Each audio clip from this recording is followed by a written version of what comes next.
a todas, a todos, a todos. Les voy a pedir, les vuelvo a decir, porque había chicas y chicos que no estaban, que mientras que haga el taller, les voy a pedir que prendan las cámaras para poder verles la carita, porque así tengo la sensación de que estoy trabajando con personas y no con maquinitas. Así que agradecería a quienes puedan prender sus camaritas.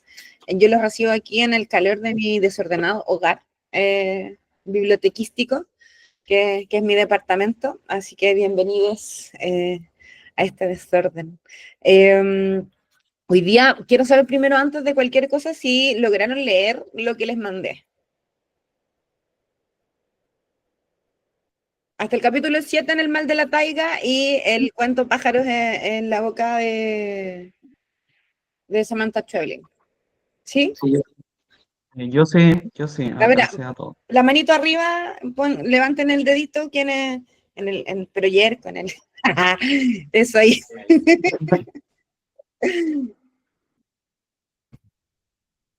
Yo leí solamente el cuento, Ya, Cris leyó todo. Ya, perfecto. Yo un poquito. Hoy día entonces lo que vamos a hacer es que vamos a pasearnos un poquito por la literatura latinoamericana. Vamos a pasearnos por los últimos 25 años de la narrativa latinoamericana, ¿ya? Yo estoy centrada dentro de mis estudios en el sur andino, ¿ya? Mi foco de estudio es Perú, Bolivia, Chile, Argentina, en general, ¿no?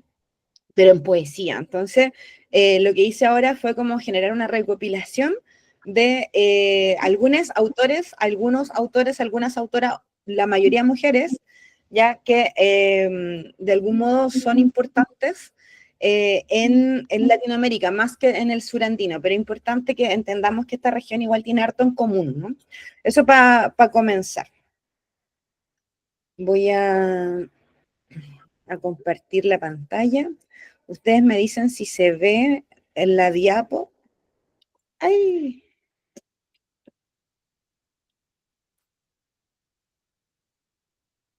¿Se ve la diapo? Díganme sí o no, porque... Sí. Ya, porque no lo... Sí, sí. Bacán. No lo estoy viendo en este momento, mientras que la diapo está funcionando, así que ojo con eso, ¿ya? Así que ahora pueden apagar sus cámaras. Bien. Literatura latinoamericana contemporánea del 2000 al 2025, un recorrido por los últimos 25 años. ¿Por qué este espacio temporal, no? Porque particularmente este taller se centra en literatura contemporánea, literatura que está sucediendo ahora ya. Por lo tanto, a mí me interesa el siglo XXI, si bien el siglo XX y el siglo XIX, obviamente, son siglos tremendamente importantes porque sientan las bases de la literatura. Yo estoy súper como abocada a la literatura del siglo XXI, ¿ya? Que tiene hartas cosas bien curiosas. Por lo tanto, ahora lo que vamos a hacer es que vamos a entrar a un recorrido narrativo. Entro en la narrativa, pero siempre tenemos que estar pensando que estos autores muchas veces coquetean con la poesía también, coquetean con el teatro, coquetean con otras formas de trabajo. En los últimos 25 años, entonces, la literatura ha vivido globalización, nuevos circuitos editoriales, una emergencia de voces diversas, una expansión digital y una circulación internacional. ¿Qué quiere decir esto? Que finalmente, ¿cierto? Nosotros tenemos un espacio tremendamente, a ver, ¿cómo decirlo?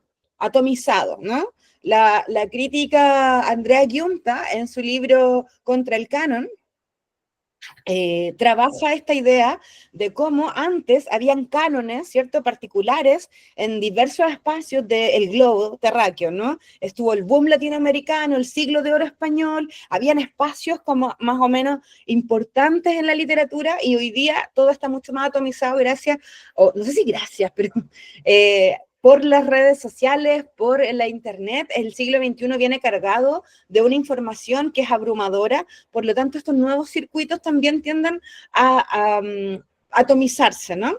Y cuando algo se atomiza en términos sociales, lo que tiende a pasar es que hay una mayor identificación de las comunidades con las cosas que les son comunes, ¿ya? Porque también hay un intento ahí de buscar la individualidad, ¿no? O al menos la identificación grupal. Por lo tanto, la globalización trae aparejado en la literatura tremendo espacio en donde emergen voces diversas y donde justamente ya no se rige necesariamente por el sistema, ¿no? Antes teníamos estas grandes editoriales que se comían un poquito a las editoriales locales o a las voces locales. Hoy día, gracias a las redes sociales, ¿cierto? Y la expansión digital, hay una circulación internacional mucho mayor y hoy día voces de todos lados, viviendo en cualquier parte del globo, pueden ser parte de un fenómeno literario. Por lo tanto, ¿cierto? Las democracias postdictatoriales y la memoria histórica son súper importantes. Convengamos que hoy día es un día súper importante, ¿ya? Yo quiero que sepamos que para mí, por lo menos, la literatura es política, porque el arte es político. Nosotros no podemos deshacernos de eso, ¿no? La Andrea Yunta, nuevamente en su ensayo contra el canon, trabaja esta idea de que una de las características clásicas de la literatura, en general del arte, ¿no? Porque la Andrea Yunta es crítica de arte, es justamente el posicionamiento político. Lo mismo hace Virginia Piñeiro y otras tantas críticas culturales al posicionar el arte latinoamericano y la literatura latinoamericana desde un espacio histórico. Hoy día 11 de septiembre, el día en que bombardearon la moneda, el dictador bombardeó la moneda, y eso evidentemente modificó el rumbo de lo que podría venir siendo un movimiento cultural. Hasta el año 70 habían estado comenzando a emerger todos los movimientos beatnik en Estados Unidos, y de algún modo, ¿cierto? La literatura maldita era lo que predominaba, ¿no? Bueno, una vez que sucede el golpe de Estado, y que es tremendamente importante saber que es algo que no solo sucedió en Chile, pasó en muchos otros países en distintos tiempos, pasó en Brasil en los años 60, ¿cierto? Pasó también en Argentina, más o menos en la misma época que en Chile, pasó en Bolivia, pasó en Perú en los años 90. Por lo tanto, estamos hablando de que hacia finales del siglo XX y se estaba modificando naturalmente, necesariamente, la forma en la que nosotros íbamos a narrar los acontecimientos, ¿ya? Por lo tanto, el fenómeno de las democracias postdictatoriales es tremendamente importante, ¿no? Porque genera también una recuperación de cierta memoria que modifica la historia, finalmente, de el qué estamos narrando, ¿no? En vez de estar narrando no sé, por ejemplo, los ulipistas que trabajan técnica o que trabajan formatos, no sé, de juego con el lenguaje. Aquí en Latinoamérica, ¿cierto? Las democracias nos permitieron a principios del siglo XXI y a finales del siglo XX comenzar a conversar de aquello que nos dolía.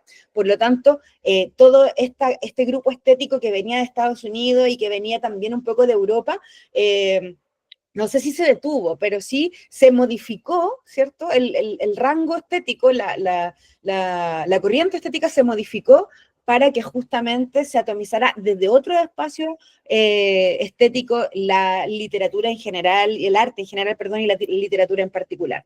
Ya en la primera mitad del siglo XXI, estamos hablando, perdón, en la primera mitad de la primera mitad del siglo XXI, o sea, por ahí de entre el 2000 y el 2010, ¿cierto? Comienzan a surgir estos movimientos feministas, las últimas olas feministas, los movimientos sociales y también los movimientos de migración y diáspora latinoamericana. Lo que antes era migrar hacia Europa o Estados Unidos comienza, ¿cierto? Por un tema político y también por un tema económico, comienza a generarse un movimiento interno en Latinoamérica. Por lo tanto, ¿cierto? También el fenómeno se traslapa a regiones internas del continente, por lo tanto también cambia la manera de narrar, ¿ya? Y finalmente una transformación de editorial y circulación digital en el que se expanden ciertos dispositivos. Nosotros al comienzo pensábamos que los dispositivos iban a ser sí o sí los libros, ¿no? Como si el libro se iba a morir una vez que se generara, ¿cierto?, este tránsito hacia lo digital. Sin embargo, lo que vemos es que no murió, ¿ya? No murió, sino que lo que sucedió es que nos transformamos, ampliamos los espacios, el libro también se amplificó su eco de alguna manera, ¿cierto? Y integró, ¿cierto?, también como dispositivo la visualidad, ¿cierto? Integró los códigos QR, integró otros lenguajes y de alguna forma la literatura comenzó a llenarse de todas estas dificultades y al mismo tiempo nuevas formas también de observar el mundo, ¿no? Por lo tanto, tenemos aquí un contexto bien interesante porque pensemos, de los 60 veníamos en parte movimiento hippie, en parte movimiento beatnik, los poetas malditos, ¿cierto? Por ahí teníamos toda también la corriente romántica que estaba quedando todavía un poquito en Alemania y en Francia, ¿cierto? Nos quedaba todavía resabios por ahí de Hölderlin, nos quedaban resabios por ahí de Baudelaire, y de Baudelaire en adelante aparece toda esta literatura más bien cruda, la literatura del bar, la literatura de los gringos, la literatura de Ginsberg, la literatura de Kerouac, la literatura de Burroughs, la literatura de los malditos, ¿no? Y ya después de eso se genera el quiebre en los 70, 80, 90, ¿cierto? Esta trilogía de décadas que modifica el contexto latinoamericano particularmente y posiciona el arte latinoamericano desde un espacio más bien político, ¿no? Por lo tanto, evidentemente las temáticas centrales se modifican y comienzan a generarse las memorias históricas, las violencias. Hay muchos textos, por ejemplo, los de la Cristina Peri Rossi, la narrativa de la Cristina Peri Rossi, algunos libros de la Nona Fernández, hay textos también de la Ale Costamaña, ¿cierto? Que obviamente los de Zambra, ¿cierto? Están muy centrados en la memoria reciente, en la memoria de los hijos, en las autoficciones, ¿cierto? Y evidentemente en la violencia que vivieron los países. Lo mismo pasa con Perú, lo mismo pasa con Argentina, ¿no? Hay una fuerte influencia de la política en la narrativa, teniendo en cuenta además que Argentina es extremadamente buena en narrativa, ¿no? Como de todos los países del sur andino y en general del nodo latinoamericano, quizá Argentina es el que tiene la mejor narrativa. Así como Chile y Perú se disputan por ahí el podio de la poesía, en el caso de la narrativa, claramente está ubicada a Brasil, o sea, perdón, a Argentina y Brasil le pasan cosas porque como el idioma de alguna forma nos impide llegar tan fácilmente, ¿cierto? Pero también ahí en Brasil hay espacios súper interesantes, la Alice Spector, ampliamente conocida, es muy, muy buena y de algún modo también modificó también la estructura de la narración latinoamericana, ¿no? Lo mismo la ecocrítica y el medio ambiente, eso es algo que está empezando ahora a surgir.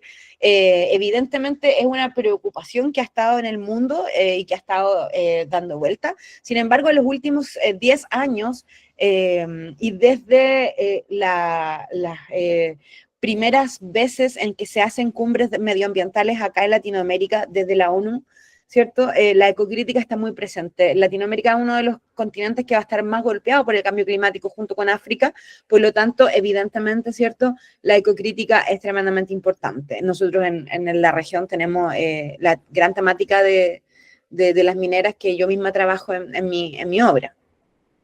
Lo fantástico y lo inquietante en lo cotidiano, esta parte está súper interesante, porque junto con todas estas otras cosas que son tremendamente políticas, aparece también una especie como de, ¿cómo decirlo?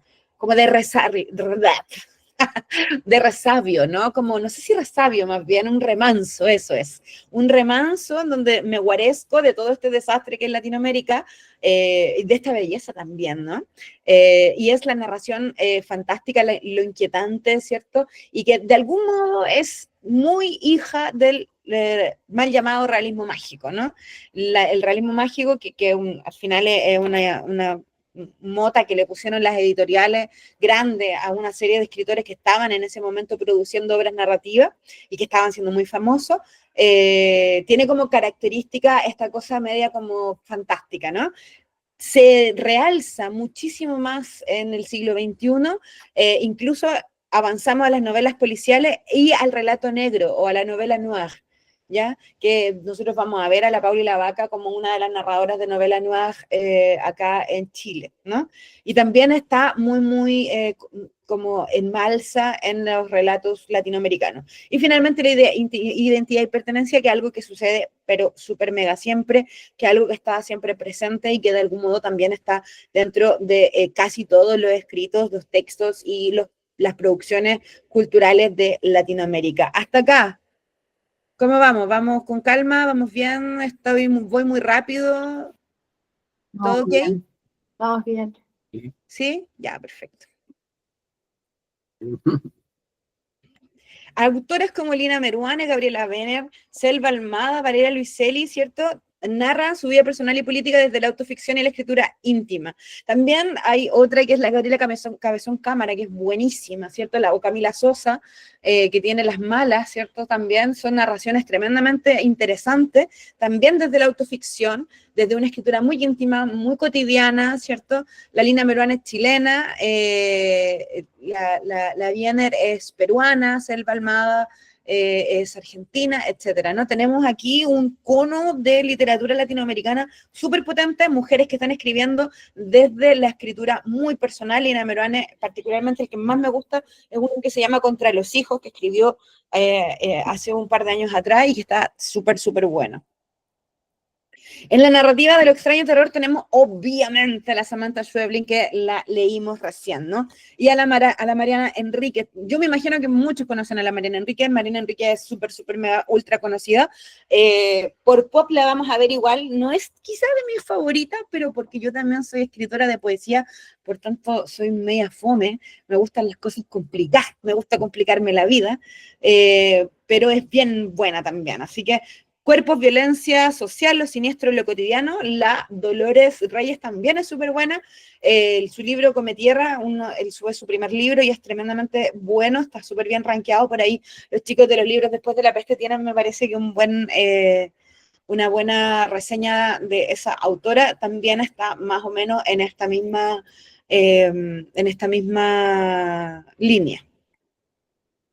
La relectura del pasado, esto me parece brutal. Cristina Rivera Garza y Nona Fernández. Cristina Rivera Garza es mexicana, ya la vamos a ver más en profundidad, y la Nona Fernández, que es chilena, tienen novela histórica y memoria. En el caso particular de la Nona Fernández tiene Mapocho, y tiene otras muchas novelas, Space Invaders, y tiene un montón de otras más, ¿cierto? También tiene obras de teatro. Nona Fernández fue guionista de Canal 13, me parece, no estoy segura de cuál canal, pero es guionista de televisión, dramaturga, las hace todas, ¿ya? En general trabaja puramente novela histórica, memoria, autoficción, ese tipo de relato. No hay fantástico. Y la Cristina Rivera Garza me encanta. Creo que de todas las autoras narradoras actuales es mi favorita. Yo les di a leer El mal de la taiga, pero ella tiene además una novela preciosa que si quieren se las mando porque está buena, que se llama El invencible verano de Liliana y cuenta la historia de su hermana que está muerta, ¿no? Que fue asesinada. Fue asesinada por su novio, ¿ya? O sea, de alguna manera ella, que la escribe hace como 10 años, más de 10 años, todavía no había movimiento feminista, no había idea de feminicidio, no había idea de todas estas cosas que estamos viendo nosotros, y fue la primera en visibilizar en términos de narrativa, ¿cierto? Una cosa tan terrible y al mismo tiempo hacerlo de manera tan poética como lo hace Cristina Rivera Garza. Con ese libro ella gana el premio Pulitzer, ¿ya? O sea, es un libro tremendamente importante. Nosotros aquí en la novela histórica y memoria muchas veces nos encontramos con la dicotomía de qué escribir, ¿no? Porque muchas veces pareciera ser que estamos escribiendo solo para nosotros o que estamos escribiendo solo cosas menores, ¿no? Sin embargo, o de nuestra vida. Sin embargo, lo que nos demuestra Cristina Rivera Garza es justamente que nuestras vidas son súper importantes, pero hay que saber narrar. ¿Ya? O sea, todas las vidas son importantes, como les decía la semana pasada, pero no todas las vidas se narran de la misma forma, ¿no? Y Cristina Rivera Garza lo hace muy, muy bien. Creo que es de las mejores narradoras. De las narrativas feministas y sociales, aquí tenemos varias. Me faltó aquí la Camila Sosa Villada, que es buena también, y la Gabriela Cabezón Cámara, ¿ya? Tenemos aquí a la Selva Almada, Pilar Quintana, Valeria Luiselli, ¿no? Son voces femeninas que denuncian y visibilizan. Se trabajan temas que no siempre están dispuestos a ser visibilizados, como el cuerpo, el deseo, la violencia de género, etcétera. ¿En qué se diferencia de, por ejemplo, la Cristina Rivera Garza? Bueno, primero que Cristina Rivera Garza escribe poesía. Apartamos por ahí. Cristina Rivera Garza es poeta, igual que la Clio Mendoza, la mexicana, que vamos a leer más adelante, y hay claramente un abismo insondable entre quien escribe poesía y luego hace narrativa, ¿cierto? Es bien interesante el uso del lenguaje y también la tensionalidad que se le pone en el lenguaje, ¿no? Aquí es más bien, a pesar de que Selva Almada sí es muy, muy buena, hay también una tensionalidad en la violencia de género. Bueno, por México ya sabemos, Luiselli, Cross, Lozano, Carla Suárez, ¿cierto? Y la gran Cristina Rivera Garza. Muy rápido para que alcancemos a tomarnos un cafecito antes de seguir. Y en Argentina, la Samantha Schweblin, ¿no? Que estábamos conversando, Mariana Enrique, La Selva Almada y Lola Copacabana. Hay más, hay muchas más, ¿ya? Estas son algunas, son como para que vayan picando, le echen un ojo, googleen un poquito, pero en verdad hay muchas, muchas, muchas más, ¿ya? En Chile, como les decía, la Alejandra Costamaña, la Nona Fernández, la Lina Meruana, Alia Trabuco también está hoy día muy en alza como escritora, la Alia Trabuco. Tenemos en general buenas narradoras en Chile, ¿no? Algunos podemos decir que quizás Arelis Uribe, quizás, no lo sé, yo no estoy tan segura, a mí no me gusta tanto, pero dale, pongámosla. Y a Daniela Catrileo, ¿no? Que escribió Chilco, que fue su último libro, y también escribió Piñén. No sé si son mis favoritas. Daniela me gusta muchísimo como poeta, muchísimo, muchísimo. También como ensayista. Se los dejo a ustedes ahí, libertad de acción. Échenle un ojo a Chilco. Vale la pena tenerlo, comprarlo y mirarlo y leerlo. Lo mismo con los libros de la Nona Fernández. A la Alejandra Costamaña la súper mega recomiendo. Es buena, buena, buena. Y la Lina Merones también, ¿no? Lina Merones es más compleja, tiene una escritura que me recuerda mucho más a la de Amela El Cid. La de Amela El Cid también, claramente, pero no está en esta lista porque ella, si bien ha escrito en los últimos 25 años, la de Amela El Cid comenzó su carrera escribiendo en los 80, ¿no? Lo que la diferencia del resto de las narradoras que acabo de proponer. De Colombia, Pilar Quintana, Laura Restrepo y Melba Escobar, también narrativa femenina contemporánea. Como les dije recién, es importante que sepamos de mujeres, ¿ya? Por eso les pongo hartas mujeres.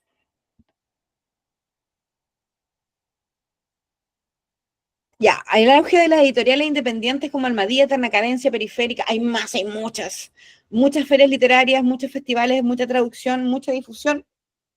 Pero lo que sucede es que se va quedando dentro de los lugares, ¿ya? Entonces, como que nosotros no sabemos lo que está pasando en Perú, no sabemos lo que está pasando en Argentina, no sabemos lo que está pasando en Bolivia, solamente nos centramos en lo que pasa en nuestro país. Entonces, es importante también observar las otras cosas que están sucediendo en otras partes de Latinoamérica, ¿no? Las otras autoras, traficarnos, por favor, PDF, si ustedes tienen más PDF, bienvenidos sean, hagamos un banquito de PDF y nos ponemos de las piraterías, porque es importante, ¿ya?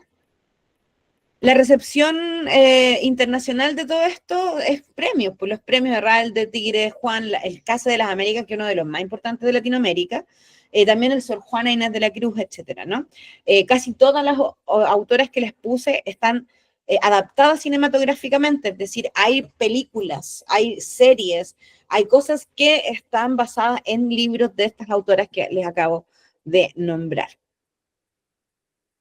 ¿Cuál es el impacto en la narrativa latinoamericana? Bueno, que hay una renovación de estilos, ¿no? Lo que nosotros entendíamos como literatura.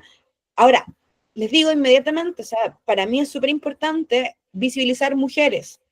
No es que no existan hombres escribiendo, pero para mí es muy importante visibilizar mujeres, porque durante mucho tiempo se silenciaron las voces de las mujeres, ¿ya? Por lo tanto, y además porque está muy interesante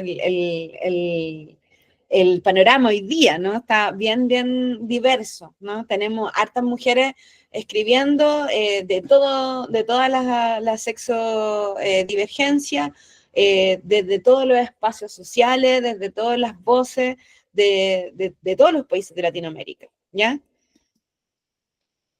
Bueno, aquí algunas lecturas sugería Rivera Garza Schweblin, Almada, Luiselli, Fernanda Meurán, las mismas que ya les nombré, ¿no? Hay algunas cosas que quiero que veamos. Por ejemplo, desde la ecocrítica y medio ambiente, ¿cierto? Las obras como Distancia de Rescate de Schweblin, además que se hicieron serie y están dentro de todo en el imaginario audiovisual de Latinoamérica, junto con otras autoras y también con cineastas mujeres, que también es bien importante.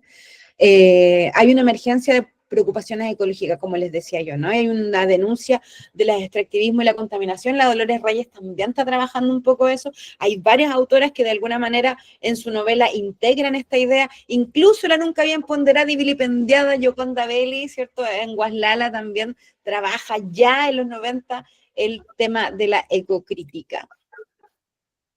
Voy muy rápido, ¿vamos bien? ¿Cómo vamos? ¿No están mareados? ¿Mareadas? No, Va bien, ¿Ah? ¿Están todos bien? ¿Están vivos? vas Eso, bien. bien, sí. ya, perfecto. Están mandando deditos para arriba, así que van bien. Ya, maravilloso. Dime. Una consulta, después van a enviar No. el PPT. Ah, ya. Ya, ok. Sí, después vamos a compartir toda la grabación igual. Ah, vale, súper. Gracias. O el listado de las autoras. El listado de las autoras ahí en el blog de notas. Ya, vamos a considerarlo igual. Ya. De México tenemos aquí bastantes, como las vemos ya está súper mega avancé con la Cristina Rivera Garza, pero hay una que particularmente me encanta, que es la Clio Mendoza, y que la he venido súper mega recomendando hace rato, y que está a un cruce de ser pop y a un cruce de ser poeta, ¿no? A un cruce de caer en la novela Nugget Fast Food, y a un paso de caer en la poeticidad maravillosa. Entonces, como esa cosa ahí media que entre que me caigo, que estoy al borde de la cornisa, me gusta mucho, de Clio Mendoza, ¿no? Que tiene esta novela Furia y Silencio. Bueno, ya hablamos de Argentina. Aquí integro algunos hombres también porque me parece interesante, por si les interesa por ahí, Juan Gabriel Vázquez y Héctor Abad Faciolince. Échale una escrituradita ahí, sáquele una foto. Santiago Roncagliolo es bueno, buenazo, buenazo. Escribió Abril Rojo, es un excelentísimo libro. En Perú hay muy buenos narradores realmente en este momento. Y Santiago Roncagliolo me parece que es uno de mis favoritos, ¿ya? Así que échenle un ojito.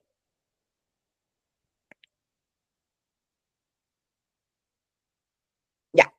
Vamos a ir a tomarnos un cafecito. Les doy 15 minutos como para que bajemos como el full de la teoría. Nos vamos a ir a las biografías de Cristina Rivera Garza y Samantha Schweblin. Vamos a leer un poquito y vamos a hacer el dejar de compartir. Nos vamos a hacer el pío forzado. Eso. Eso mismo. Ya, nos vemos en 15 minutos más. Biografías de Cristina Rivera Garza y Samantha Schweblin. Si lograron leer los textos, vamos a primero a ir por la biografía de Cristina Rivera Garza. Ambas son voces fundamentales en la literatura contemporánea, escriben sobre identidad, violencia, memoria, fantástico y social. Claramente hay una diferencia, ¿no? Schweblin escribe lo fantástico, más bien novela negra, ¿cierto? O narraciones más bien inquietantes, ¿cierto? Y por otro lado, la Cristina Rivera Garza, que tiene una pluma maravillosa. Lean sus poemas, por favor. Si nos queda un poquito de tiempo, vamos a leer un poquito de los libros de la Rivera Garza, que son ricos en poesía. Aquí tenemos a Rivera Garza, nació en Matamoros, Tamaulipas, México, en el 64, estudió sociología en la UNAM, me parece que tenemos una socióloga acá, la Carly, una socióloga, así que ahí tiene una colega, y es doctorada en historia de Houston, profesora e investigadora en México y Estados Unidos. Género, novela, cuento, poesía, ensayo, la loca las hace todas, ¿cierto? Y las obras más importantes, Nadie me verá llorar, La muerte me da, y como les dije ya, El invencible verano de Liliana. Los temas, identidad, frontera, memoria, violencia de género y salud mental. La Cristina Rivera Garza tiene cosas preciosas. Creo que de las dos escritoras, y como les dije recién, es la que más me gusta porque justamente construye su relato de una manera muy certera y al mismo tiempo muy liviana y toca temas muy tremendos, así que tiene de todo ahí. Se ganó el premio Sor Juana Inés, el premio Javier Villaurrutia, el Ana Segers y el Pulitzer. Es de las pocas escritoras latinoamericanas que tiene el Pulitzer por El invencible verano de Liliana. Así que estamos hablando de una escritora que ustedes sí o sí tienen que conocer, ¿ya? Vamos primero, ¿les parece si... voy a dejar de compartir pantalla porque ¿les parece si leemos un textito, o sea, el textito de la Rivera Garza? ¿Alguien me quiere ayudar con esa lectura? Yo te puedo ayudar. ¿Tú qué sabes leer? Yo sabía leer. ¿Quién fue esa persona que dijo yo puedo ayudar? Yo. La Paula. La Paula. La Paula siempre, siempre, la Paula. Me encanta. Ya. Ya que... Esperemos un ratito. Voy a descargar el coso. Ay, yo también.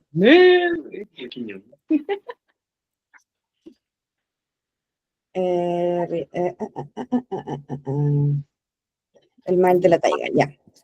Voy a ponerlo en... Ay.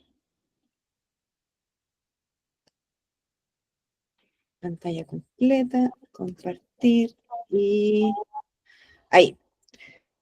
¿Lo ven todos, cierto? Sí. Sí, sí, sí. Ya, perfecto. Vamos a leer un poquitito, porque vamos a conversar respecto de la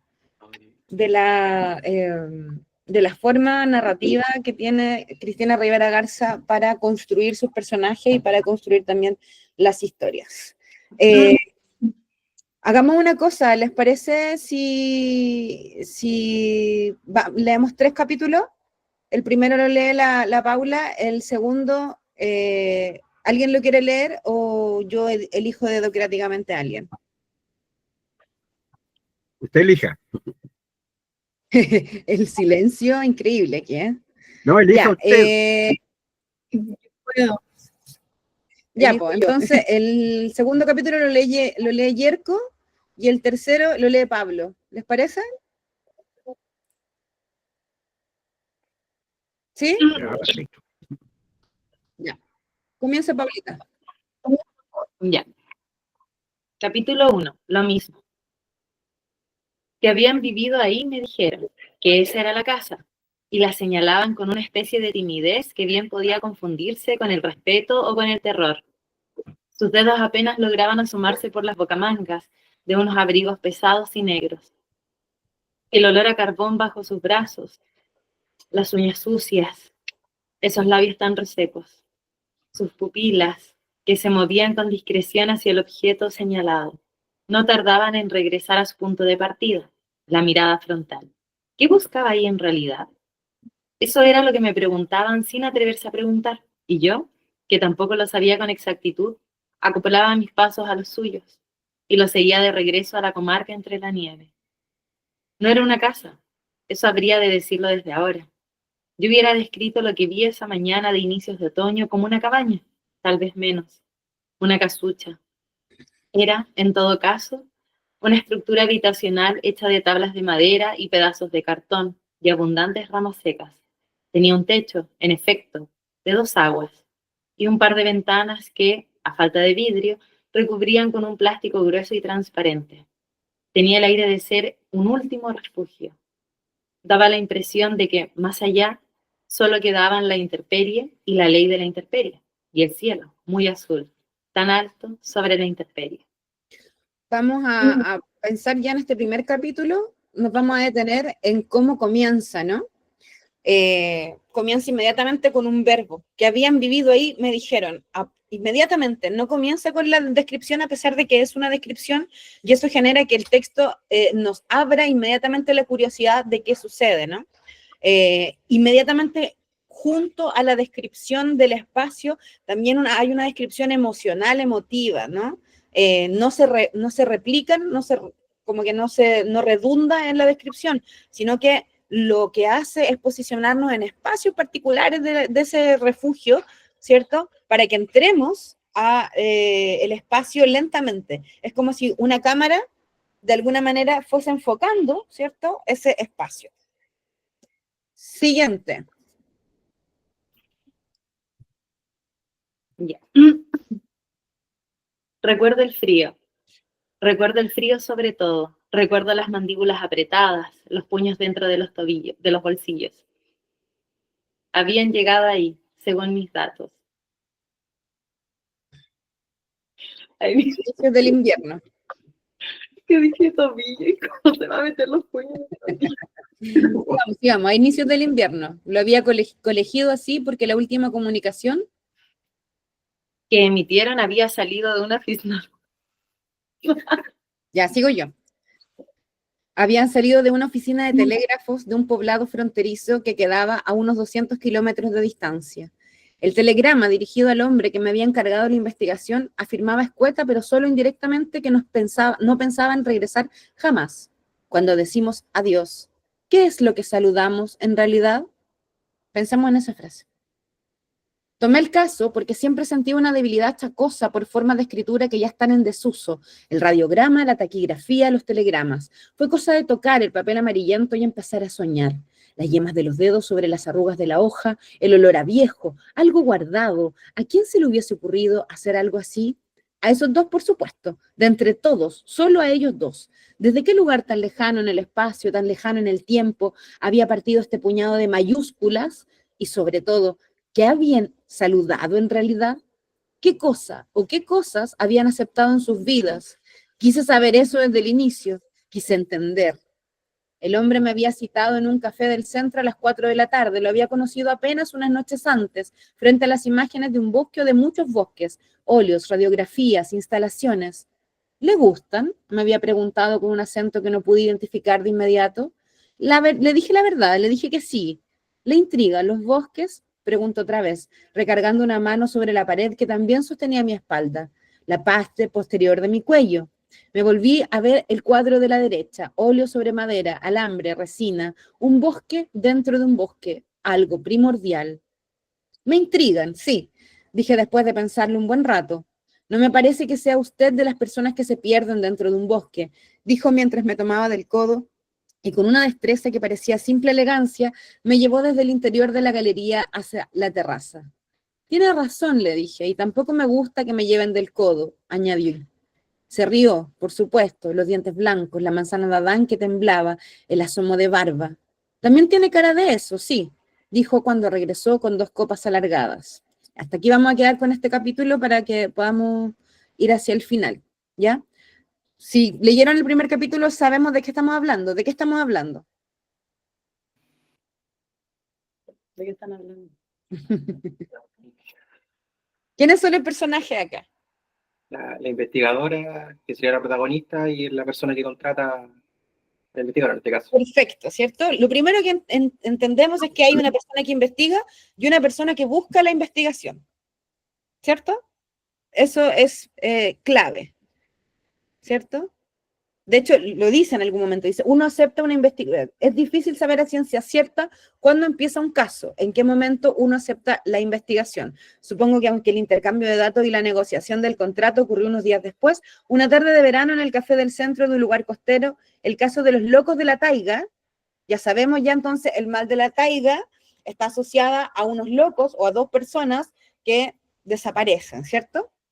En la terraza de una galería a la que el hombre con asomo de una barba rubia y rala me había llevado del codo sin mi consentimiento. Súper importante, ¿cierto? Porque aparece esta investigadora femenina, mujer, ¿cierto? Femenina no, mujer, ¿cierto? Y que de alguna manera ya plantea ciertos límites perfiladamente respecto de lo que debe ser una interacción. Vamos entrando ahí, ¿cierto? Al texto. ¿Sí? Chiques, háblenme porque no los veo. Ah, sí, vamos llegando. Sí, sí, ¿Y el resto? Vamos bien. Súper bien. Vamos bien. Contrato, vamos ya. Sigo. Contrato. Que le habían hablado de mi trabajo, eso dijo. Que lo había sabido desde antes, dijo. Desde antes de tomarme del codo para atravesar la galería y llevarme hacia la terraza.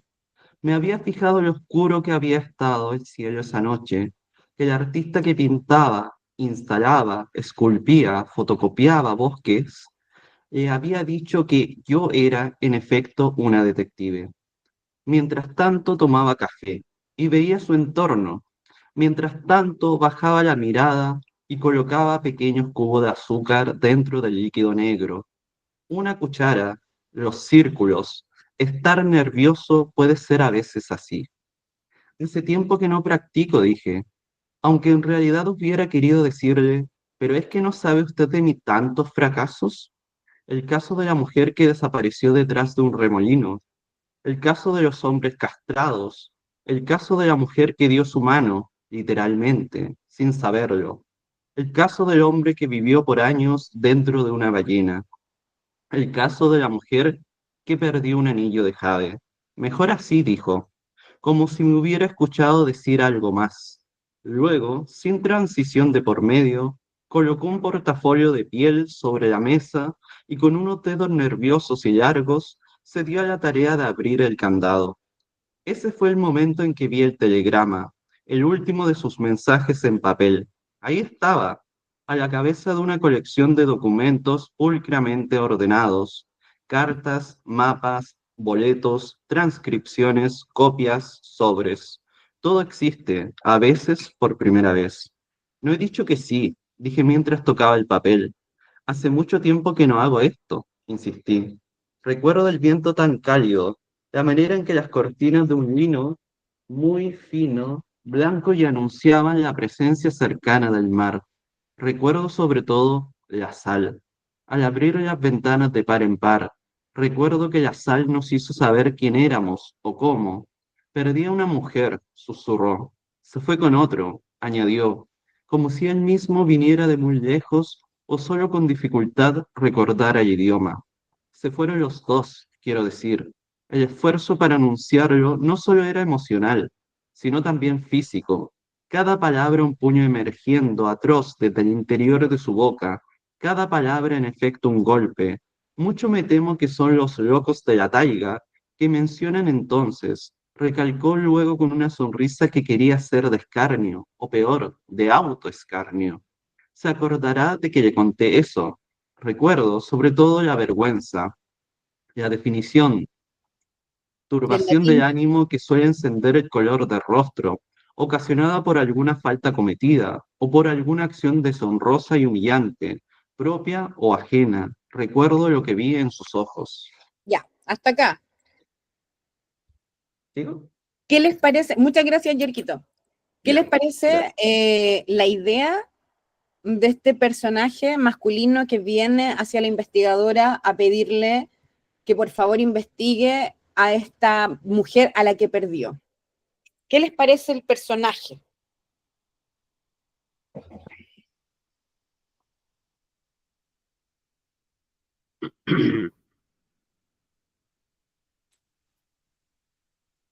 Hablen nomás. Perdón, hablen nomás, Bien. no levanten la mano, o si quieren levantar la mano, levantenla. Acá, Hablen, acá, hablen. acá. Es de que se siente así como súper dominador de las situaciones, así como ¿Ya? eso. ¿Dónde puedes observar la dominación? ¿En qué partes? Cuando le arrastra del ¿Ya? codo, cuando le pide así como por favor, así como si lo debiese hacer, sí o sí el tema de tomar la investigación también. ¿Ya? Y, Siente y- mucha presión. y en los textos, en el texto, particularmente en esta parte del texto. Dice cada palabra un puño emergiendo atroz desde el interior de su boca, cada palabra en efecto un golpe. Como brusco, como que dice, oye, investiga la verdad. Reparemos en los verbos. Mira cómo empieza esta explicación de por qué quiere que busquen a estas personas. Mira cómo empieza. Dice, Perdí a una mujer, no perdí a mi mujer. ¿tú pierdes personas o pierdes objetos? Y a una mujer. Después dice, se fue con otro. Como que no fue como si su voluntad no importara. Como la voluntad de la mujer, ¿cierto? No importara. ¿Por qué dice que recuerda sobre todo la vergüenza? ¿Qué es lo que genera vergüenza? ¿En quién genera la vergüenza? En el hombre, porque ya se fue. No, ¿cómo? A ver, explícanos eso. ¿O no? Ah, dice recuerdo, la investigadora dice recuerdo sobre todo la vergüenza, ¿o no? ¿Sí? por una acción deshonrosa y humillante. Yo creo que él tiene vergüenza de que la haya perdido, porque no pudo dominarla, no pudo mantenerla. Súper bien. ¿Se dan cuenta cómo vamos perfilando en las primeras páginas los personajes? Y se perfilan sin decir las características. Él era un hombre violento, no, se ve. Así es, De hecho, lo tiene. ¿cierto? No estamos diciendo cómo era, no estamos describiendo las características de él, sino que lo que estamos haciendo es poner en evidencia en el lenguaje, ¿cierto? Cómo hay cierta violencia y hay cierta, no sé, cierta forma social de entender un momento en el lenguaje, ¿no? Como que estamos hablando de un hombre que habla de una mujer como si fuese un objeto y habla de un momento como si fuese un momento vergonzoso porque básicamente le quiebra todo el sistema como patriarcal, ¿no? Sigamos con el sí, Y se perdió porque se fue con otro, o sea, hubo otro que fue a bajar a Nilke, tal vez. Vamos a ir directamente al, bueno, ya sabemos que se fue la esposa, ¿no? Vamos a ir al tercero. Pablo.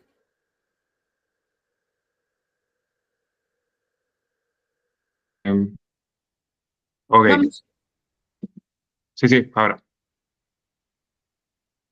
Recuerdo lo que quise decirle desde la primera vez en aquel café lleno de gente hasta cuyas ventanas llegaba la sal del mar. Esa sustancia pegajosa, ineludible que, una vez sobre la piel o sobre la lengua, nos recuerda que somos o como, en lugar de tomar el dinero de su mano y de asentir con la cabeza. Recuerdo que quería decirle que al final siempre se devela que nadie sabe a ciencia cierta por qué se va. Pero tomé el dinero, tomé el portafolio lleno de documentos y dije que sí, me haría cargo del caso de los locos de la taiga, resolvería su acertijo, le daría, a final de cuentas, muchos días después, con el cabello ya muy crecido, que nadie sabe nunca por qué, que el desamor aparece igual que el amor, un buen día. Creo que tomé el dinero y el portafolio lleno de documentos y dije que sí porque quería regresar a decirle que, igual, que justo como el amor, el desamor, un buen día se va también.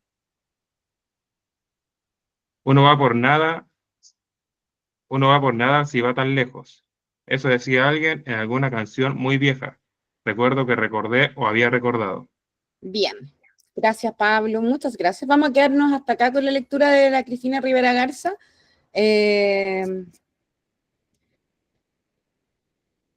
Reacciona respecto de lo que acabamos de leer. Yo quiero comentar lo último. Claudia. ¿Sí?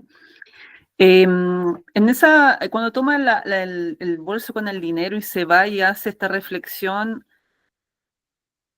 me da la sensación como que ella también como al tiro da por hecho de que la forma en la que se expresó el hombre respecto a la mujer, ya dio por hecho que ella se había arrancado, me da la sensación, ¿no? Eso.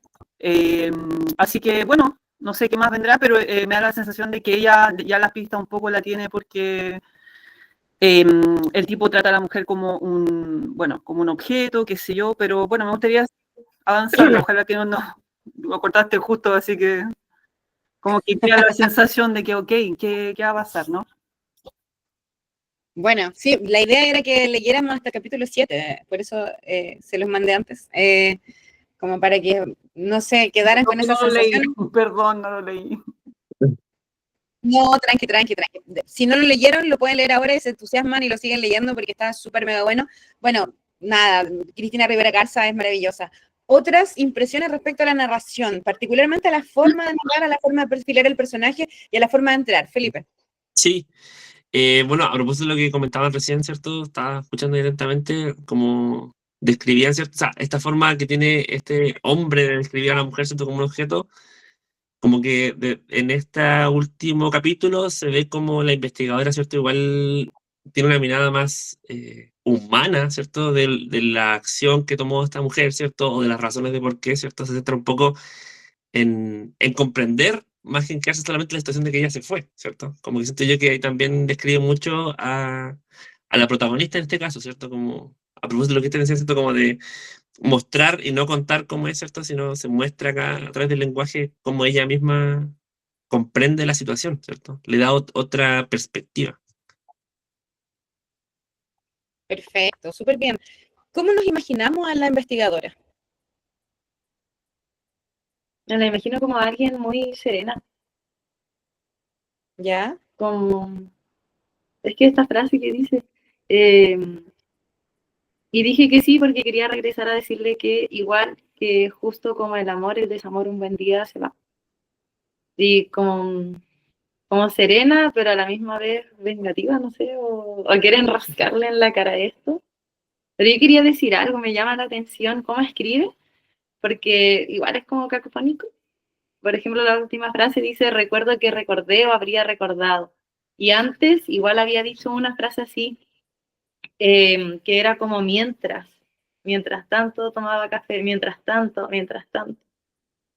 Ya, es que recuerden que ella viene de la poesía, por lo tanto hay un juego también ahí con el lenguaje, con la lengua, con el sonido, ¿no? Ella trabaja muchísimo. De hecho, fíjense cómo comienzan los capítulos. Que bla, bla, bla dijeron, que bla, bla, bla dijeron.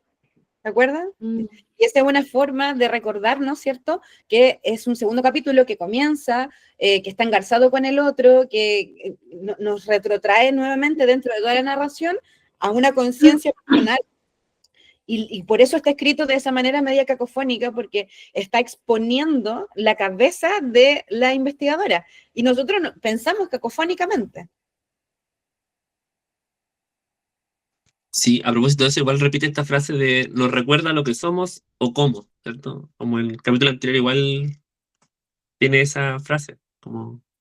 De hecho, tiene hartas frases así como... De hecho, no sé qué les pareció el mensaje que le deja, porque le dejan un mensaje como por fax, me parece, ¿no? No estoy segura, creo que es fax, que dice... espérense. Que es el mensaje inicial, por el como comienza la novela, que dice, les digo el tiro, dice, cuando decimos adiós, ¿qué es lo que saludamos en realidad? Esa frase es tremenda porque abre la novela, ¿no? Sabemos que hay y es una frase cortita, y con esa frase sabemos que hay un adiós, sabemos que se lo dijeron a alguien, y sabemos que no hay seguridad respecto de por qué ese alguien le dice adiós a ese otro alguien. O sea, parte mostrándonos el conflicto con esa frase chiquitita, ¿no? O sea, en eso ella es muy, muy buena. ¿Qué otras cosas más les pareció respecto de la escritura? Ese final del comienzo de ese tercer capítulo es precioso. Hola, ¿se escucha? Sí, A mí me pareció bastante como suspicaz también su manera de abordarlo, porque creo que es como muy desde lo cotidiano, como de cosas que no estarían como en este caso requiriendo un escenario muy grande como para demostrar ciertas cosas, yo creo. Como que eso me gusta de ella, porque son cosas bastante sutiles, pero que de igual manera eso mismo es como lo que lo hace más, le da el peso también, que son cosas cotidianas. perfecto, súper bien. Sí, pues, es que de hecho trabaja la cotidianidad, ¿no? Y de hecho el hecho de que describa el codo, describa los gestos, también nos retrotrae como si nosotros estuviéramos viendo como por un rabillo de puerta, ¿no? Muy Sí, determinada. sí, así lo sentí, como uno asomado así como en la historia, una cosa así. Súper, bien, Carla. Buena lectura. ¿Alguien más? También le hace un guiño a lo rural, porque todo el rato es que me dijeron, recuerda, como todo el rato a la oralidad. Sí, no, todo el rato. Es que estamos dentro de la cabeza de la investigadora. Sí, a mí también me pasa que, quizás adelantarme un poco, pero justamente como por el capítulo 7 la investigadora menciona, Está hablando yo, conceptual. sí, que la investigadora menciona que ella como que va a contar la historia un poco como a ella le tinque que suene mejor. Entonces igual como que siento que además de ser un mensaje para la persona que la contrató, es también un mensaje para el lector de decir que va a intentar hacer que esta historia suene de la manera más poética posible. Bien, súper bien. Buena lectura esa también, Cristóbal. Es interesante lo que hace la Cristina Rivera Garza porque evidentemente se le nota su pluma poética, ¿cierto? Pero también hay un acercamiento al perfilamiento de personajes que es muy buena, ¿no? Porque nos perfila el personaje sin describirlo, nos perfila el personaje sin ningún tipo de juicio. Por lo tanto, nosotros llegamos un poco a ciegas y nos va cayendo bien o mal el personaje dependiendo de las cosas que va diciendo o haciendo. Y eso también me parece bien interesante. Bien, vamos a partir con la Samantha Schweblin y después tenemos el ejercicio de escritura, así que por ahí es importantillo que nos apuremos un poquito. Ya. Samantha Schweblin es argentina, ya les dije que en Argentina hay una narrativa maravillosa, ¿no? Estudió imagen y sonido en la Universidad de Buenos Aires, por lo tanto, evidentemente tiene una capacidad para generar atmósfera increíble. Ha vivido en México, Italia, Alemania y China y reside en Berlín. Sus obras más importantes son El núcleo del disturbio, Pájaros en la boca, que lo tienen ustedes, Distancia de rescate, Kentucky, Siete casas vacías, entre otros. El estilo, una tensión entre lo real y lo fantástico, lo inquietante y lo cotidiano. Quienes pudieron leer el cuento se dieron cuenta que es bien compleja, ¿ya? Es una escritura bien compleja, es incluso un poco inquietante, ¿no? Premios, por supuesto, el premio Tigre Juan, el premio Cáceres América, el más importante de Latinoamérica, el premio internacional de narrativa breve Ribera del Duero y el premio Conex al mérito como cuentista, ¿no? Ambas son escritoras con mucha proyección internacional, ambas tienen la literatura como espacio de reflexión social, que me parece súper interesante en las dos. La diferencia es que Garza escribe desde la memoria y el documental y la autoficción, y Schweblin se va directamente a lo fantástico y lo psicológico. Vamos a ir ahora. ¿Quién quiere leer de los que no hayan leído?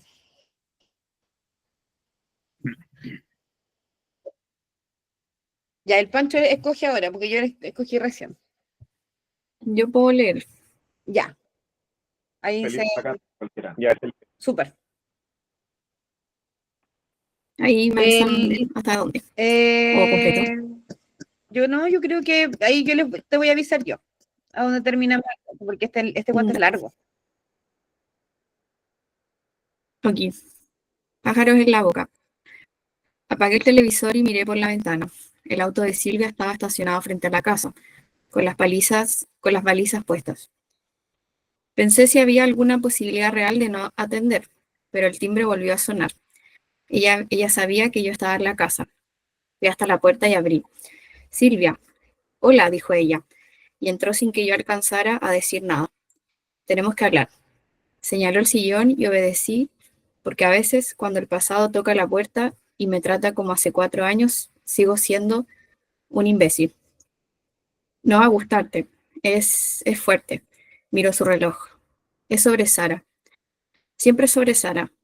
Vas a decir que exagero, que soy una loca, todo ese asunto. Pero hoy no hay tiempo. Te venís a casa ahora mismo. Esto tenés que verlo con tus propios ojos. ¿Qué pasa? Además le dije a Sara que ibas a venir, así que te espera. Nos quedamos en silencio un momento. Pensé en cuál sería el próximo paso, hasta que Silvia frunció el ceño, se levantó y fue hasta la puerta. Tomé mi abrigo y salí tras ella. Por fuera la casa se veía como siempre, con el césped recién cortado y las azaleas de Silvia colgando de los balcones del primer piso. Cada uno bajó de su auto y entramos sin hablar. Sara estaba en el sillón. Aunque por ese año ya había terminado las clases, llevaba puesto el jumper de la secundaria, que le quedaba como a esas colegialas porno de las revistas. Estaba sentada con la espalda recta, las rodillas juntas y las manos sobre las rodillas, concentrada en algún punto de la ventana o del jardín, una postura que me recordaba a esos ejercicios de yogas de la madre. Siempre había sido más bien pálida y flaca, y ahora en cambio se le veía rebosante de salud. Sus piernas y sus brazos parecían más fuertes, como si hubiera estado haciendo ejercicio unos cuantos meses. El pelo le brillaba y tenía un leve rosado en los cachetes. Cuando me vio entrar sonrió y dijo, «Hola, papá». Aunque mi nena era realmente una dulzura, 2 palabras alcanzaban para entender que algo estaba mal en esa chica, algo seguramente relacionado con la madre. A veces pienso que quizás debía habérmela llevado conmigo, pero casi siempre pienso que no. A unos metros del televisor junto a la ventana había una jaula. Era una jaula para pájaros, de unos 70, 80 centímetros, colgada del techo, vacía. ¿Qué es eso? Una jaula, dijo Sara, y sonrió. Silvia me hizo una seña para que la siguiera a la cocina. Fuimos hasta el ventanal y ella se volvió para verificar que Sara no nos escuchara. Seguía erguida en el sillón, mirando hacia la calle, como si nunca hubiéramos llegado. Silvia me habló en voz baja. «Mirá, vas a tener que tomarte esto con calma. Déjame de joder. ¿Qué pasa? La tengo sin comer desde ayer. ¿Me estás cargando? Para que lo veas con tus propios ojos. Ajá, ¿estás loca?» Dijo que regresaríamos al living y me señaló el sillón. Me senté frente a Sara. Silvia salió de casa y la vimos cruzar el ventanal y entrar al garage. «¿Qué le pasa a tu madre?» Sara levantó los hombros, dando a entender que no lo sabía. Su pelo negro y lacio estaba atado en una cola de caballo, con un flequillo que le llegaba casi hasta los ojos. Silvia volvió con una caja de zapatos. La traía derecha con ambas manos, como si se tratara de algo delicado. Fue hasta la jaula, la abrió, sacó de la caja un gorrión muy pequeño, del tamaño de una pelota de golf. La metió dentro de la jaula y la cerró. Tiró la caja al piso y la hizo a un lado de una patada, junto a otras 9 o 10 cajas similares que se iban sumando bajo el escritorio. Entonces Sara se levantó. Su cola de caballo brilló a un lado y otro de su nuca, y fue hasta la jaula dando un salto, paso de por medio, como hacen las chicas que tienen 5 años menos que ella. De espalda a nosotros, poniéndose en punta de pie, abrió la jaula y sacó el pájaro. No pude ver qué hizo. El pájaro chilló y ella forcejeó un momento, quizá porque el pájaro intentó escaparse. Silvia se tapó la boca con la mano. Cuando Sara se volvió hacia nosotros, el pájaro ya no estaba. Tenía la boca, la nariz, el mentón y las 2 manos manchadas en sangre. Sonrió avergonzada. Su boca gigante se arqueó y se abrió, y sus dientes rojos me obligaron a levantarme de un salto. Corrí hasta el baño, me encerré y vomité en el inodoro. Pensé que Silvia me seguiría y empezaría con las culpas y las directivas desde el otro lado de la puerta, pero no lo hizo. Me lavé la boca y la cara, y me quedé escuchando frente al espejo. Bajaron algo pesado del piso de arriba. Abrieron y cerraron algunas veces la puerta de entrada. Sara preguntó si podía llevar con ella la foto de la repisa. Silvia contestó que sí. Su voz ya estaba lejos. Salí del baño tratando de no hacer ruido y me asomé al pasillo. La puerta principal estaba abierta de par en par. Silvia cargaba la jaula en el asiento trasero de mi coche. Di unos pasos con la intención de salir de la casa, gritándoles unas cuantas cosas. Pero Sara salió de la cocina hacia la calle y me detuve en seco para que no me viera. Se dieron un abrazo. Silvia la besó y la metió en el asiento del acompañante. Esperé a que volviera y cerrara la puerta. «¿Qué mierda? Te la llevas». Fue hasta el escritorio y empezó a aplastar y doblar las cajas vacías. «Dios santo, Silvia, tu hija come pájaros». «No puedo más». «Come pájaros. ¿La hiciste ver? ¿Qué mierda hace con los huesos?» Silvia se quedó mirándome, desconcertada. «Supongo que los traga también. No sé si los pájaros...» dijo, y se quedó mirándome. «No puedo llevármela. Si se queda me mato. Me mato yo y antes la mato a ella. Come pájaros». Silvia fue hasta el baño y se encerró. Miré hacia afuera, a través del ventanal. Sara me saludó alegremente desde el auto. Traté de serenarme, pensé en cosas que me ayudaran a dar algunos pasos torpes hacia la puerta, rezando porque ese tiempo alcanzara para volver a ser un humano común y corriente. Un tipo pulcro y organizado, capaz de quedarse 10 minutos de pie en el supermercado frente a las góndolas de enlatados, corroborando que las arvejas que se está llevando son las más adecuadas. Pensé en cosas como que si se sabe de personas que comen personas, entonces comer pájaros vivos no estaba tan mal. También que desde un punto de vista naturista es más sano que la droga. Y desde el social más fácil de ocultar que un embarazo a los 13. Pero creo que hasta la manija del coche seguí repitiéndome, come pájaros, come pájaros, come pájaros. Y así. Gracias. Hasta ahí vamos a dejar la lectura. Gracias, Carla. Carla fue la que leyó, ¿cierto? Gracias, muchas gracias. Ya estoy reconociéndole las voces. ¿Qué les parece este cuento? Sórdido. Igual era muy de familia separada el decir tu hija cuando hay un problema y no nuestra hija, se desapega total de... Y hay una falta de responsabilidad ahí también, porque si tiene problemas es tu hija, no es nuestra, no es mía. ¿Cómo estamos perfilando eso? A ver, ¿cuántos personajes hay hasta ahora? 3. 3, ¿cierto? La hija Y los padre, el padre. Mm. ¿Cómo se perfilan esos 3 personajes? Conan hablaba ahí Danae, Brittany. ¿Están ahí? Pablo.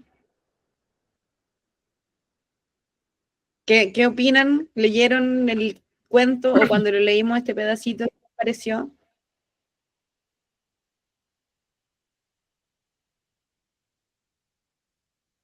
Hugo. Oye, sorry, yo me senté hace poco a... ¿Me escuchan? Sí, escuchamos.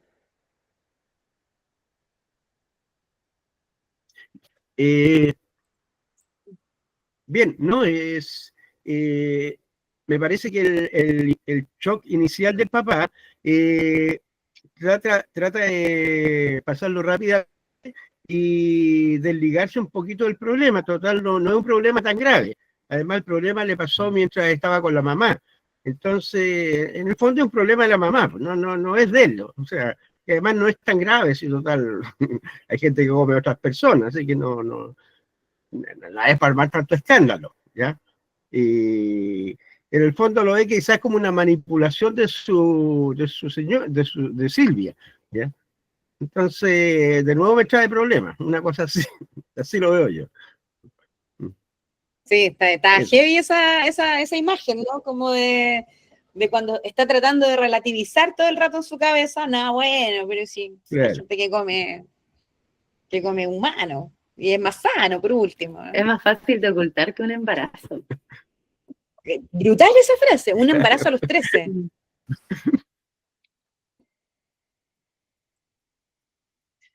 La Brittany dice, igual interesante pensar por qué come pájaro. Claro, o sea, no sé si vieron la película de Cronenberg, Crímenes del Futuro.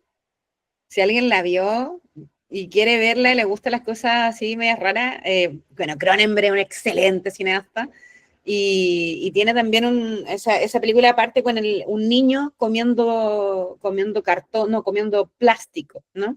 Genera esa sensación de extrañeza, de cosas que normalmente nadie haría y que se parecen ser inhumanas, por lo tanto, le resta la condición humana a la persona, que eso hace que finalmente el papá, ¿cierto?, se sienta tan inquieto y quiera nuevamente volver a la humanidad, ¿no? De pensarse como un ser humano normal en el supermercado viendo latas de arveja.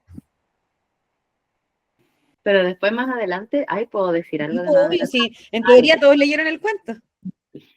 Que después más adelante el papá empieza a pensar como, ¿qué se sentirá? Como estar tragando algo vivo que se está moviendo en tu boca. Entonces el papá igual empieza como a pensarlo en un momento, como que entra en ese trance y después sale. Pero igual se hace la pregunta, está la curiosidad. ¿Serían ustedes la pregunta? ¿Qué pasaría si alguien muy querido de ustedes comienza a comer pájaros vivos? Perdón, yo pienso que lo que nos impacta a nosotros es que se lo está comiendo. Pero si lo hubiéramos sacado las plumas habría sido muy natural. O sea, de hecho, en muchas civilizaciones, y hasta el día de hoy, hay personas que comen bichos vivos, ¿ya? Y los seleccionan y se los comen vivos, por ahí hasta gusanos, y comen y los... Esto no es muy lejano, lo único que destaca un poco que se lo está comiendo con plumas, eso es medio incómodo, a mi parecer, pero si lo hubiera sacado las plumas habría pasado colado. Pasapiola. Es como lo que está pasando en Santiago, que pillaron a unas personas cazando palomas y que Sí, era muy local. Y el asunto era que lo estaban haciendo ahí a la vista y que eran palomas, porque hay animales que son como de segunda o tercera categoría, que da lo mismo si se los comen o no. O sea, hay gente que se come los peces crudos, le echa limón y listo. Entonces, así, como coincido con... A mí me pasa con la imagen de la niña, o sea, de lo que está viendo el padre en la niña también. Es como algo descarnado también de parte de la niña, así como sin emocionalidad, pues, no sé, me lo imagino así como, ¿cachai? Así como casi que sin importarle si le comió primero la cabeza o qué parte del cuerpo le comió el pájaro, te das cuenta, es como sin sentimiento, es súper oscuro, po, o sea, a primera vista, pero desde la mente del adulto, po, ¿cachai? Y a mí me da la sensación también que él es un tipo bastante como vacío también, como un tipo súper vacío y poco conectado con sus emociones. No sé, esa es la primera sensación que me dan ambos personajes. Bien, muy bien, Claudia, gracias por esa lectura. Yerko, Felipe, Pablo. Sí, yo a propósito de lo que dice Claudia, como eso último que dije, estaba pensando en algo parecido, como él, a propósito de toda esta situación extraña, ¿cierto? Como su primera reacción es comenzar como a racionalizar, como a intelectualizar un poco, ¿cierto? En vez de conectar con la sensación de miedo o de asco, no sé, como que genera incomodidad, por último, ¿cierto? Que genera esta situación, es como que empieza a como minimizarla o a tratar de comprenderla, ¿cierto? En vez de solo sentirlo, ¿cierto? Y en ese sentido, a mí me llama mucha atención respecto al cuento, cómo va mostrándote un poco los personajes, como siento, como a nivel social, ¿cierto? Como siento que hay un tema ahí interesante, igual, como esta mamá que está cansada, saturada, ¿cierto? Este papá que minimiza un poco la situación, ¿cierto? Y de pronto se ve que tiene que hacerse cargo de esta hija, y en un principio como que no sabe muy bien cómo acercarse, ¿cierto? Y termina en esa incomodidad, como de chuta, ¿qué hago yo en este nuevo rol de como más activo respecto al cuidado, ¿cierto? Y es, a mí me parece súper interesante cómo te transmite eso desde lo, no sé si fantástico, pero así como esto novedoso, ¿cierto? Esto que entra y rompe un poco lo cotidiano. Bien, Felipe, muy bien. Buenísima tu intervención. Carla, levanta la mano.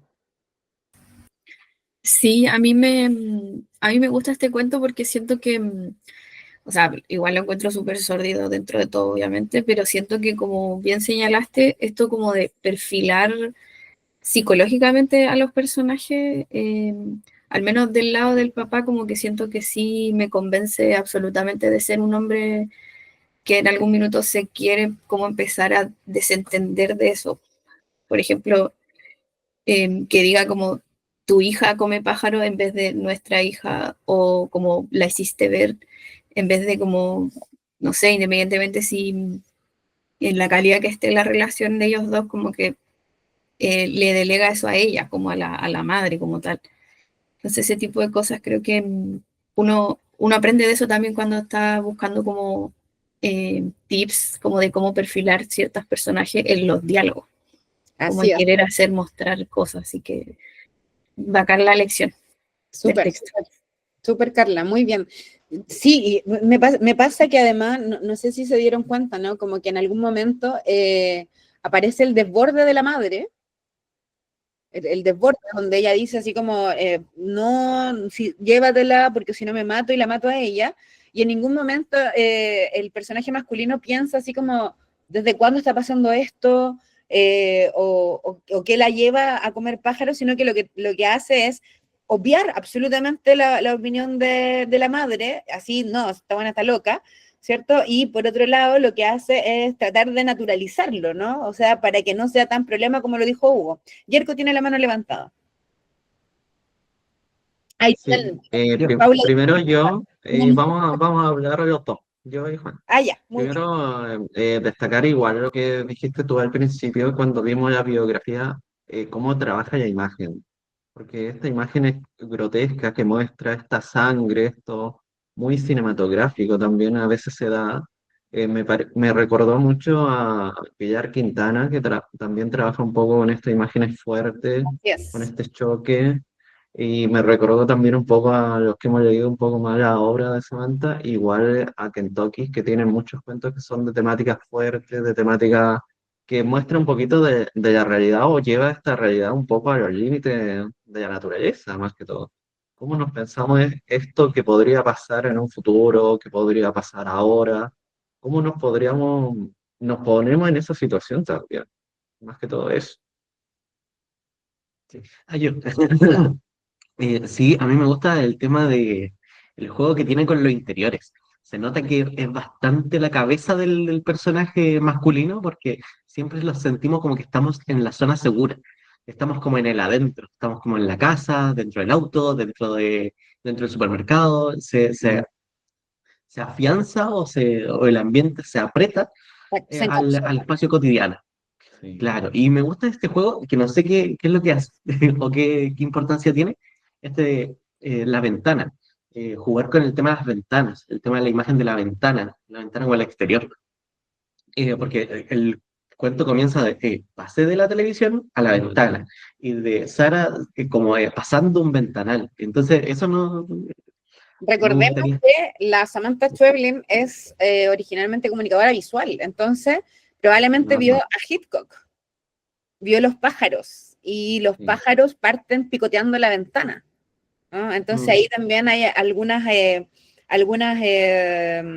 reminiscencias del cine de terror psicológico clásico, ¿no? De hecho, estaba pensando en este momento que me parece que hay un psicólogo por acá, pensaba en lo siniestro de Freud, ¿no? En esto del Heimlich y el Heimlich, y de sacar lo que pareciera ser que está dentro de tus más terribles pesadillas, o dentro de las cosas que no pensamos o que nos gustan, pero no le decimos a nadie que nos gustan, y que salen, ¿no? Como a estos espacios de intimidad que aparecen públicamente. Los cristales son evidentemente un marcador textual de algo que puedo ver, pero que no quiero ver, o que quiero ver, pero no puedo ver normalmente.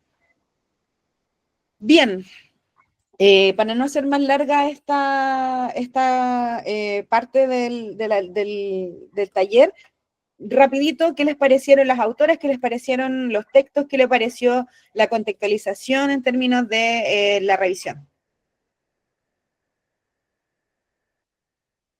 El Yerko está tan silenciado, parece que no se escucha que está hablando, pero no no, sé. no sé, yo estoy encantado, a mí me encanta un poco esta escritura latinoamericana, en cierta medida. Samantha ya había leído un poco antes, Distancia de Rescate, que igual es un texto muy impresionante.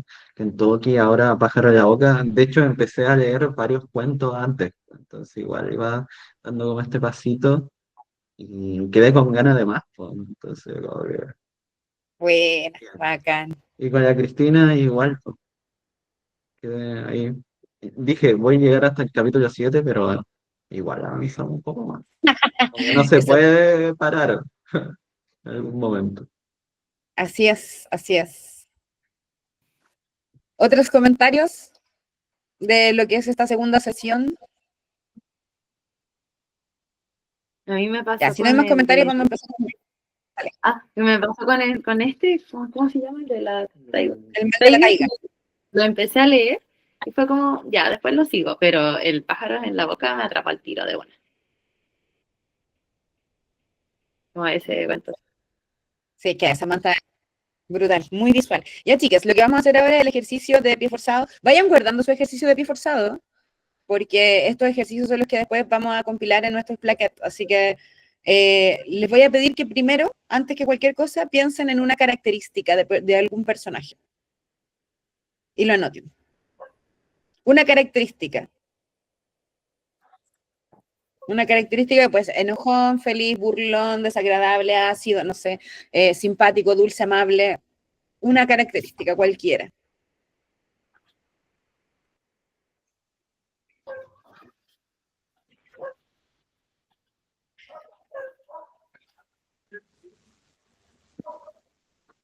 Perdón, Santiaguito es muy ruidoso. Se escucha re poco. ¿Lo estamos? Y ahora vamos a perfilar en máximo media página a este personaje.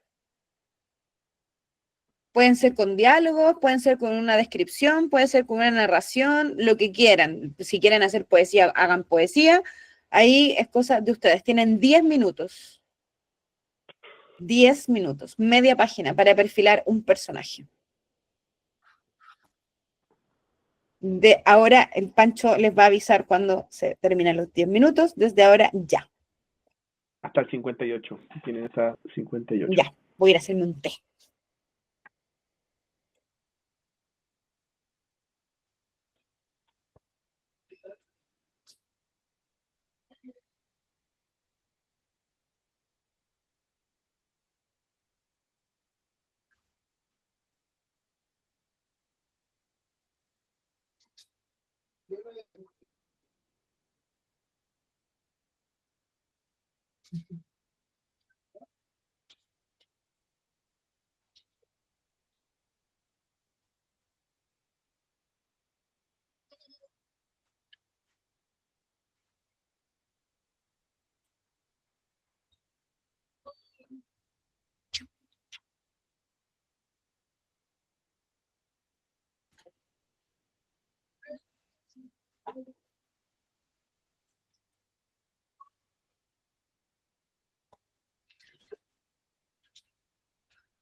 ¿Qué pasa, mi amor?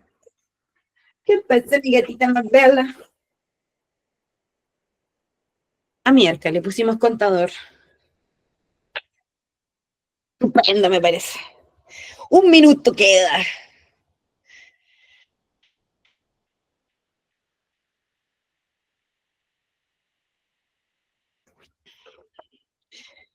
En ese minuto aprovecho de poner agua.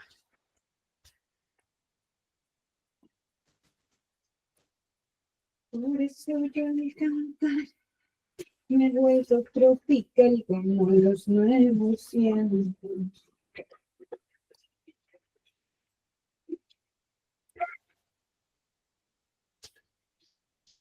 Ahí tienen a su nueva, la nueva directora. No, tan linda. Me gusta su manchita. Y su cola rayada. Como lemur. Tiene una cola de lemur. Sí, tiene cola de lemur. Le encanta aparecer en los...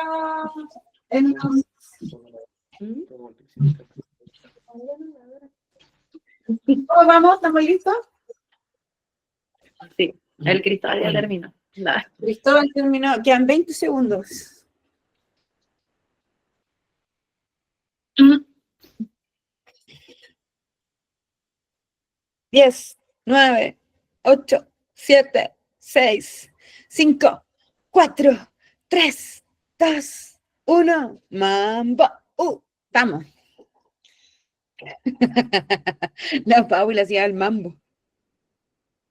Era feliz año nuevo. Un año Iban a dar el abrazo. Ya, ¿estamos listos todos? Alguien, pongan una manito a la persona que le falte tiempo, a ver. ¿A quien le falte tiempo? Me ponen ahí. A la Silena le falta tiempo.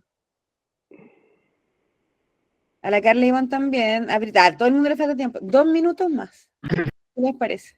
hasta las 9. Ya. Mentira. La Silena, lo único que supo hacer es el dedito levantado. Oye, yo tenía un taller de bordado a las 8:30. Fuiste bueno, un taller. Paula, La la niña niña taller. taller. Los 1000 talleres de Paula. Paula y los 1000 talleres de papel.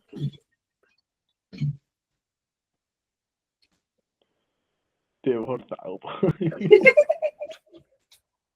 La abuelita esta. Le das el chaleco a los perros. Ya no quiero ser una food girl. Ahora quiero ser una abuela Quiero ser jubilada. jubilada. Me quiero jubilar. Señora, ni siquiera empezó a trabajar. No importa.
Ya, ¿estamos listos? Suelten sus lápices. Ahora, ya. Hoy día, yo creo que hoy día o la semana les voy a hacer una carpetita para que cada uno vaya subiendo sus trabajos en el Drive. Con la generación pasada lo íbamos armando así. Así que eso nos faltó. Ahora me acabo de acordar de eso, así que lo voy a hacer más ratito. Así cada uno tiene su carpeta en el Drive y va subiendo sus textos.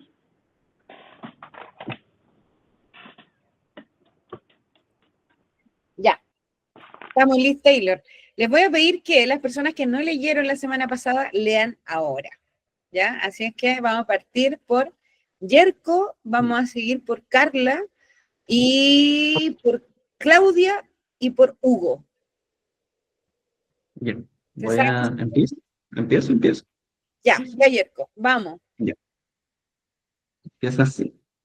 ¿Te has preguntado qué hay más allá del horizonte? Solo una vez, solo una. Caminaron por el pasillo al exterior. El sol los obligaba a cerrar los ojos y a taparse sus caras. Hablaban, solo en susurros. Yo más de una vez soñé con aquello. Me imagino a dragones sobre las montañas, personas distintas a nosotros, bosques de grandes extensiones. Yo nunca he soñado con eso. Creo que en el horizonte está algo peor. Siento que hay llamas por doquier. ¿En serio? ¿Acaso no has escuchado las historias? ¿Esos cuentos del paraíso terrenal? No, solo sé de un infierno. El final del túnel estaba cerca. Se sacaron las manos de los ojos y pudieron ver más allá del horizonte. Un horizonte sin bosques ni llamas. Un horizonte que era solamente la nada. Wow,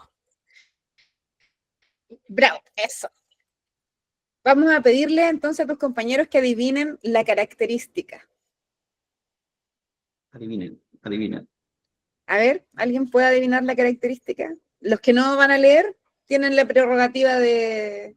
Pueden escribir en el chat si no quieren hablar. Sí. ¿Cuál sería la característica del personaje que perfiló Yerko?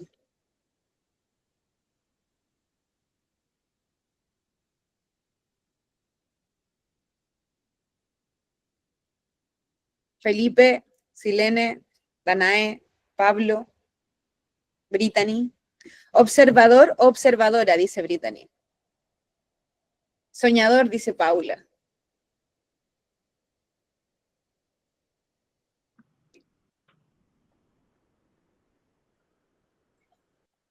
Felipe. Yo pensaba, Pablo, por ejemplo, en sensible o contemplativo. Sensible, contemplativo. Danae dice aventurero. ¿Qué anda más? ¿Qué anda más? Chan, chan, chan. Ya. Veamos, Yerko. ¿Quién le chuntó o quién no le chuntó? ¿Nadie le chuntó? ¿Cuál era tu palabra? Danae ya fue. Bien, bien, Danae. Ya, ahí. Anótala, Panchito, le vamos a llevar un cosito de regalo, un regalito para el presencial. Ya. Sí, para que sea más entretenido. No se imaginen muchas cosas. Anillos de oro no hay. O sea, depende si nos va se nos va la teja a veces. Depende de cómo nos van el slam, dijo el otro. La otra. Depende de muchas cosas. Son muchos factores. Ya. Ganar un punto. Siguiente. ¿A quién le tocaba? Claudia me parece que era, ¿no? O Ya, pa- ¿Ah? Claudia, vamos con No, Claudia. no era Claudia. yo y parece que la cagué porque no era yo la que venía, pero puede venir la Era siguiente. Carla, ¿no? La Carla. La Carla. Yo parece que no Casi. entendí. Había que adivinar, hacer que adivinaran la característica. Después, pero... Puta, Pero no. Lo que Ya, más pero hice no fue escribir. Ya, pero no importa. Carla, vamos.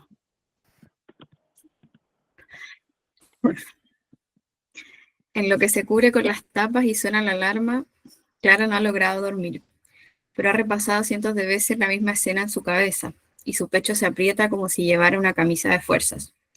Su cuerpo no distingue el día de la noche, toma sertralina y ansiolíticos. Se dio vuelta al Netflix y ya siquiera se lava los dientes. Todo es tan desafiante y al mismo tiempo sin ningún tipo de sentido e importancia.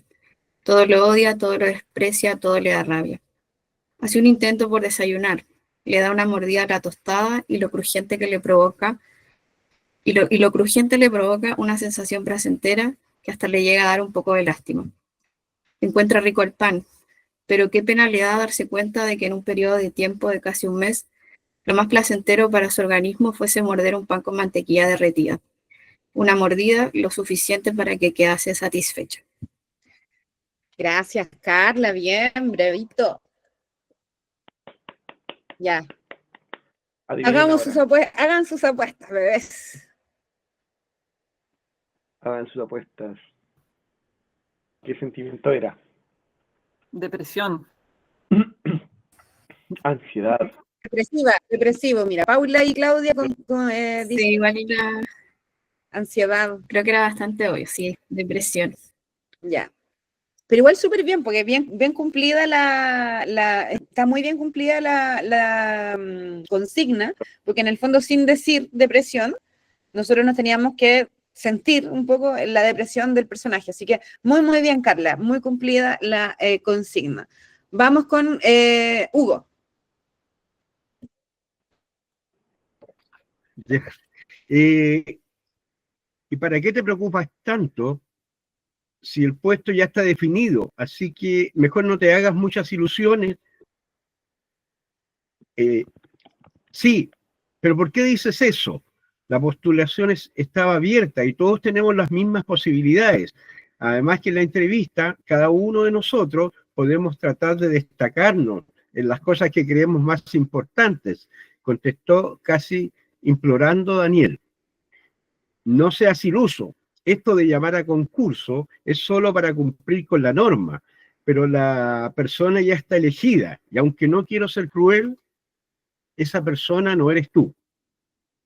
A Daniel le cayó como un balde de agua fría los crudos comentarios de su amigo y reflexionó, puchas, y si tiene razón, ¿para qué diablos me hago tantas ilusiones? ¿Para qué me he preocupado tanto de tratar de ser bueno y dedicado en esto que me gusta? Quizás entonces debería mandar todo a la punta del cerro e irme por el camino corto, el camino, hacerle la cortada al destino, ¿ya? Y no haberme creído todos esos cuentos que nos contaban cuando éramos más jóvenes. ¿Ya? Disculpa, que no me entendía la letra. Ya, eso es. ¿Ya? Bien. Buena. Bien, Hugo. Ya, y ahora viene el concurso. A ver, ¿quién le chunta? Pablo Rodríguez abandonó. Sería frustrante. ¿Ah? Frustración. Frustración, Claro. ya, impotencia, dice. Falta de determinación. Déspota. Ya. Decepción, dice Pesimista. Francisco. Déspota, dice Paula. Ese fue Felipe, ¿no? Pesimista, sí, yo digo pesimista. Pesimista. Ya. Hugo, ¿alguien le chuntó? Ansioso, dice Silene. Sí, ¿Quién le chuntó?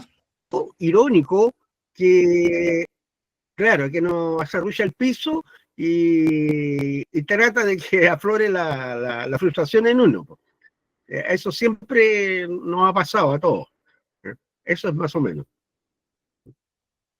Frustración, bien. ¿Quién dijo frustración? ¿La Carla? Bien, ya Un punto Carla. para Se lleva el segundo regalillo. El otro fue muy rápido, el depresión, todos le chuntaron así. Oye, Cami, igual lo Ahí puedo se le da a la leer, Paula que porque lo sí, escrito. hay un sentimiento, una emoción, a pesar de que lo describí, ¿vale? No, pero si puede ser también una Vale. característica, no necesariamente tiene que ser Ya. un sentimiento, es una característica. Ya, vale. Así que no es necesario que sea una emoción. Lo que pasa es que la mayoría entra por la emocionalidad porque es lo más a flor de piel, pero puede ser una característica cualquiera, Ya. no había obligación ahí. Ya, Claudia, ojalá que no la nombres, sí, porque esa era como No lo voy a nombrar. Ya, súper. Vale. Ok. Bueno, tenía los dedos largos como pianita, decían. Esta cualidad heredada le permitía perforar los bolsillos de sus víctimas. La delgada piel de sus dedos adivinaban cuándo una billetera valía la pena. Cuero, cuerina, plástico. Sus largas manos suaves como geisha. Ella sabía elegir bien a sus víctimas. Al cerrar sus pequeños ojos de atardeceres, era capaz de adivinar el éxito del día.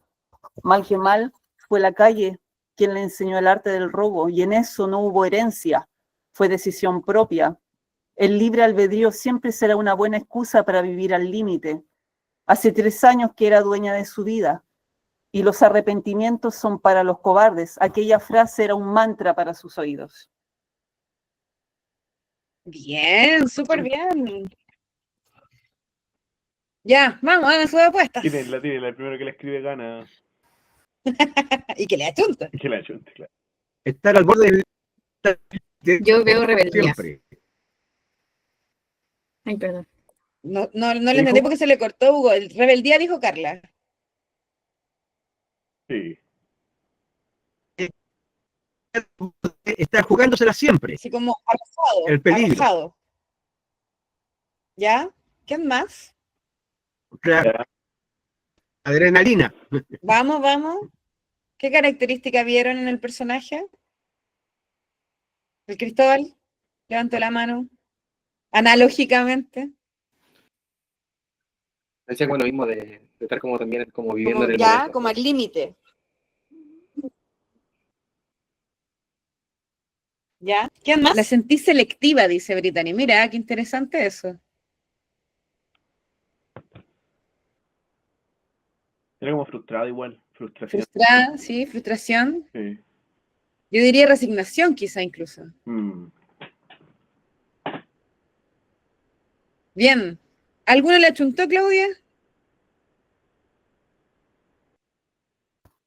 Mira, yo me fui más por el lado del orgullo, de sentirse orgullosa de ser quien había decidido ser. Pero eso se nota, ¿sí? Sí. ¿Sí? Claro, orgullo. Sí, como que quizás no se nos ocurrió la palabra, porque ya es muy tarde.